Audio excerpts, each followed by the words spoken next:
السلام علیکم ورحمۃ اللہ وبرکاتہ۔ پیارے ناظرین، ہم مسلمان ہیں، ہم کو ہر عمل اور ہر کام نبی پاک صلی اللہ علیہ وسلم کے طریقے کے مطابق کرنا چاہیے، کیونکہ کوئی بھی کام ایسا نہیں ہے جس کے متعلق نبی پاک صلی اللہ علیہ وسلم نے ہماری رہنمائی نہ فرمائی ہو۔ اللہ کے رسول نے جہاں دیگر کاموں میں ہماری رہنمائی فرمائی ہے، وہاں ہم کو لباس پہننے کا سلیقہ اور ڈھنگ بھی سکھلایا ہے۔ اس لیے لباس پہننے کی 8 سنتیں ہیں۔ نمبر 1، پہلے بسم اللہ پڑھنا، پھر کپڑا پہننے کی دعا پڑھنا۔ نمبر 2، پہلے دائیں طرف سے پہننا۔ نمبر 3، کپڑے اتارتے وقت بسم اللہ پڑھنا۔ نمبر 4، پہلے بائیں طرف سے اتارنا۔ نمبر 5، جوتا چپل وغیرہ پہلے دائیں پاؤں میں پہننا۔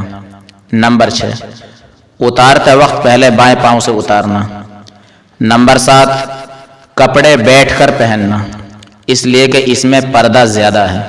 نمبر 8، عورتوں کو شلوار وغیرہ ٹخنوں سے نیچے رکھنا ضروری ہے، اور مردوں کو تہمد، لنگی، پائجامہ، پینٹ ٹخنوں سے اوپر رکھنا ضروری ہے۔ اللہ تعالی ہم سب کو نبی کی تمام سنتوں پر اخلاص کے ساتھ عمل کرنے کی توفیق نصیب فرمائے۔ السلام علیکم ورحمۃ اللہ وبرکاتہ۔